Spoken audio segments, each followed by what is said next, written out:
name is John Kapulong. I'm 20 years old. I come from the village of Tilmani, St. Anthony, St. Victor Parish.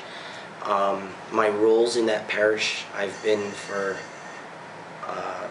maybe about 16, no, I'd say about 13 years. I've been an altar boy, and I've been active with the choir groups there. How does your parish celebrate its fiesta? We begin with the Mass, the Catholic Mass. Usually the Mass will go usually an hour and a half to 2 hours.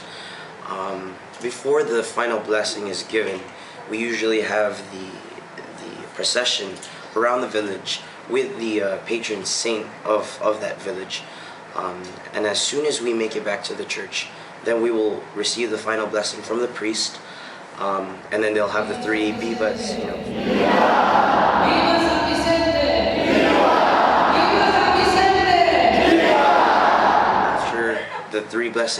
After the blessing is given and the three bibas are done, we proceed to the food. It's always big.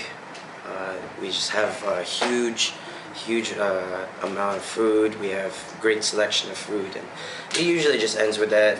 Nothing special. You just come in, you eat, and you just go. What is the significance of the church having a fiesta?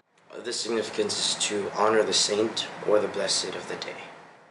What does the parish wish to accomplish during a fiesta? Its main goal is to bring as many Catholics, of course, to the church.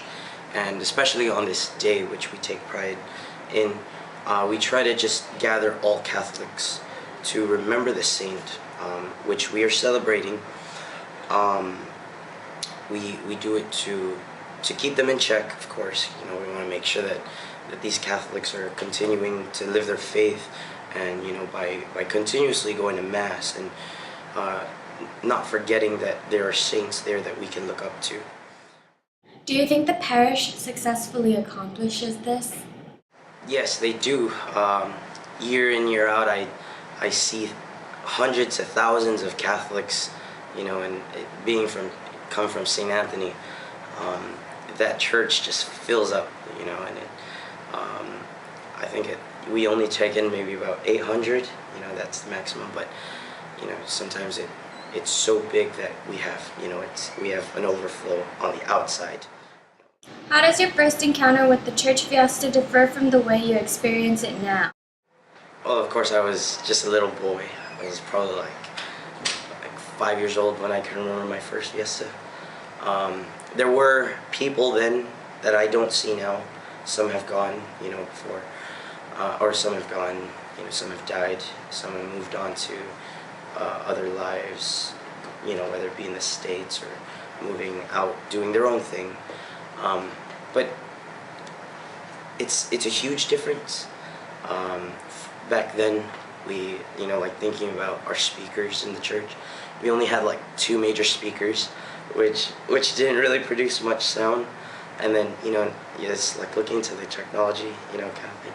And now, the present, we have like surround sound in the church. What do you think parishioners should keep in mind when going to a fiesta? Coming from a strong Catholic family, we need to continuously pray. We need to remember the saints, because without them, we wouldn't have any role models, to look up to.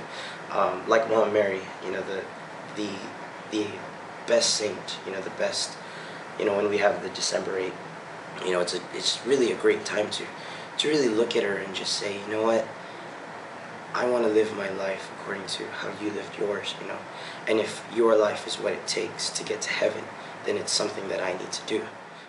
Is fiesta food catered, or do people volunteer to bring it? Usually depends, of course, on the budget. And there are always those people who are willing to donate, willing to help out. And yeah, for the most part, it's been catered, for the past few years, I think. But with my years being in St. Anthony, my family's donated, so it's usually, it tosses back and forth, catered and volunteering, so yeah. Ta ta ta ta amor. Ta ta ta ta amor. Ta ta ta ta amor. Baila y ta ta. Ta ta ta ta amor. Ta ta ta ta amor. Ta ta ta amor. Baila y ta ta. When it comes to dance cha-cha, everyone